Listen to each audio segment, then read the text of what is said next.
2013, I decided to meet my enemies. I was a 27-year-old award-winning documentary filmmaker and a proud feminist, and I was determined to expose the dark underbelly of the men's rights movement. At that point, all I knew of the men's rights movement was from what I read online, that it's a misogynistic hate group actively working against women's equality. While the vast majority of my previous work was about women's issues, I directed documentaries about reproductive rights, single motherhood, and the need for more girls to get into STEM education. So when I learned that no one had ever documented the men's rights movement in a film before, I saw it as an opportunity to continue fighting for women's equality by exposing those preventing it. So for 1 year, I traveled North America, meeting the leaders and followers of the men's rights movement. I spent anywhere from 2 hours up to 8 hours interviewing each individual men's rights activist, also known as MRA. And I filmed 44 people total. And there's an important rule in documentary filmmaking. As an interviewer, you do not interrupt. So I'm asking questions, and I'm getting their full life story. And in the moment, I didn't realize it. But now looking back, I can see that while I was conducting my interviews, I wasn't actually listening. I was hearing them speak, and I knew the cameras were recording. But in those moments of sitting across from my enemy, I wasn't listening. What was I doing? I was anticipating. I was waiting to hear a sentence, or even just a couple of words in succession that proved what I wanted to believe, that I had found the misogynists, the ground zero of the war on women. A couple of times I thought I had it. There was one men's rights activist that said to me, "Just walk outside and look around. Everything you see was built by a man." Ooh, his statement felt anti-women. I felt my jaw clench, but I sat quietly, as a documentarian should, while removing all the space between my upper and lower molars. After my year of filming, I was reviewing the 100 hours of footage I had gathered, replaying and transcribing it, which, believe me when I say, no one will ever listen to you more than someone who transcribes your words. You should write that down. So I was typing out every word meticulously, and through that process, I began to realize that my initial knee-jerk reactions to certain statements weren't really warranted, and my feeling offended didn't hold up to intense scrutiny. Was that statement about men having built the skyscrapers and the bridges anti-women? I thought, well, what would be the gender reverse scenario? Maybe a feminist saying, "Just look around. Everyone you see was birthed by a woman." Wow, that's a powerful statement. And it's true. Is it anti-male? I don't think so. I think it's acknowledging our unique and valued contributions to our society. Well, luckily, while I was making the Red Pill movie, I kept a video diary, which ended up tracking my evolving views. And in looking back on the 37 diaries I recorded that year, there was a common theme. I would often hear an innocent and valid point that a men's rights activist would make, but in my head, I would add on to their statement a sexist or anti-woman spin, assuming that's what they wanted to say but didn't. So here are two examples of how that would go. A men's rights activist in MRA would say to me, "There are over 2,000 domestic violence shelters for women in the United States, but only one for men. Yet multiple reputable studies show that men are just as likely to be abused." I would hear them say, "We don't need 2,000 shelters for women. They're all lying about being abused. It's all a scam."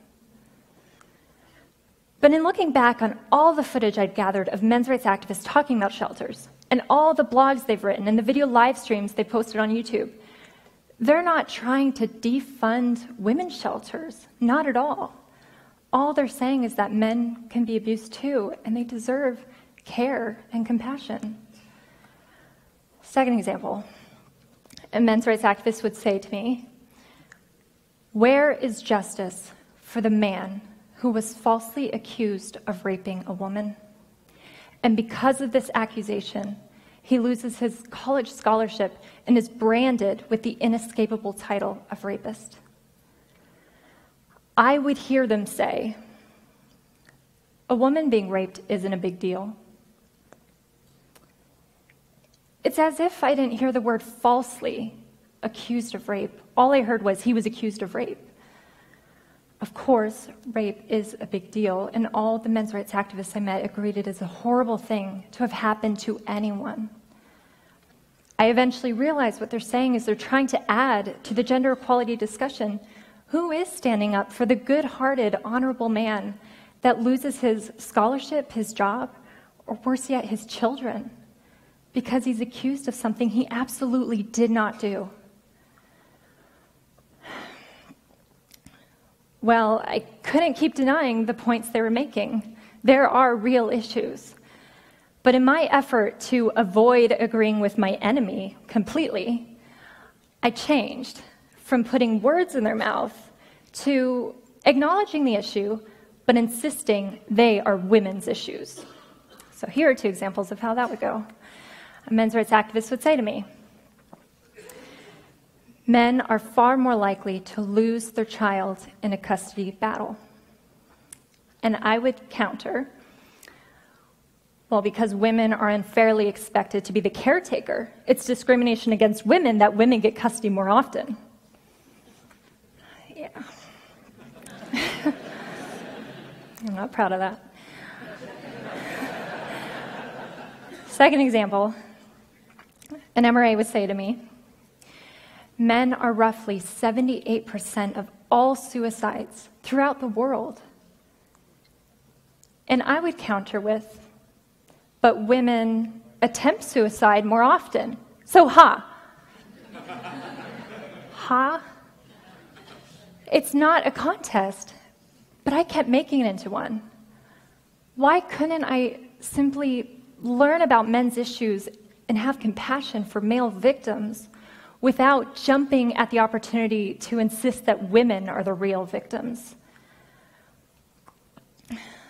Well, after years of researching and fact-checking what the men's rights activists were telling me, there is no denying that there are many human rights issues that uniquely or disproportionately affect men. Paternity fraud uniquely affects men. The United States Selective Service, in the case of a draft, still uniquely affects men.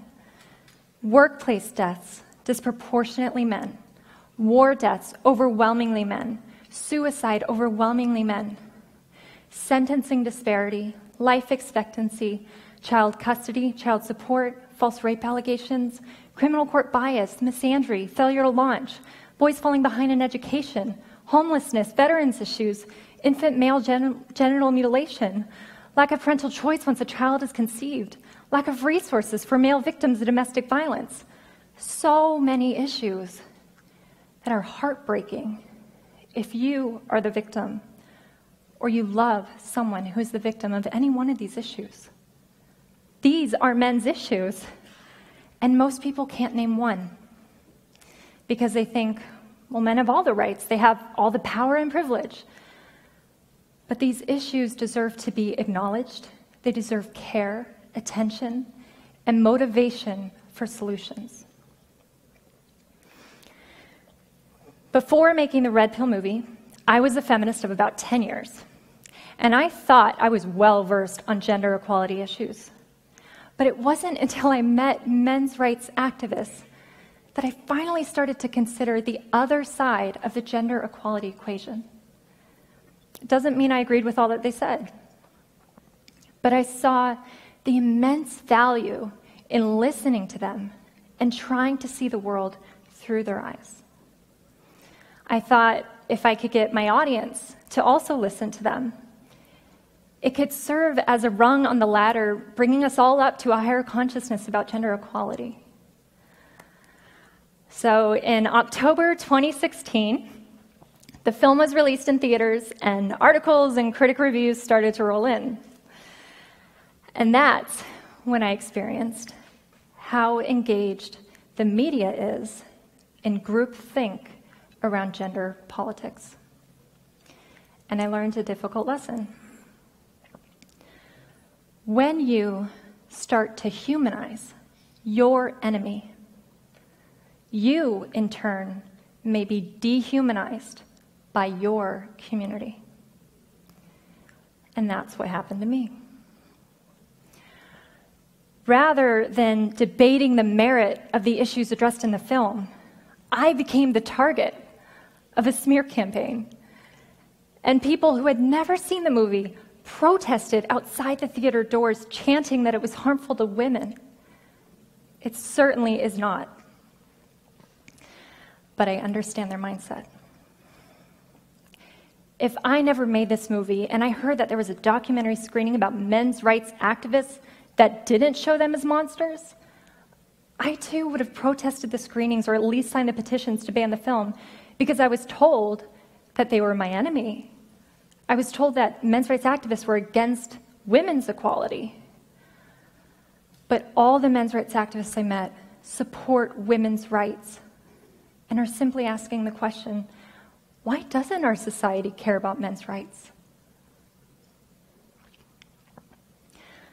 Well, the greatest challenge I faced through this whole process, it wasn't the protests against my film, and it wasn't how I was treated by the mainstream media, even though it got pretty disgusting at times. The greatest challenge I faced was peeling back the layers of my own bias. It turns out I did meet my enemy while filming. It was my ego saying that I was right and they were subhuman. It's no secret now that I no longer call myself a feminist, but I must clarify, I am not anti-feminist, and I am not a men's rights activist. I still support women's rights, and I now care about men's rights as well. However, I believe if we want to honestly discuss gender equality, we need to invite all voices to the table. Yet this is not what is happening. Men's groups are continually vilified, falsely referred to as hate groups, and their voices are systematically silenced. Do I think either movement has all the answers? No. Men's rights activists are not without flaws, and neither are feminists.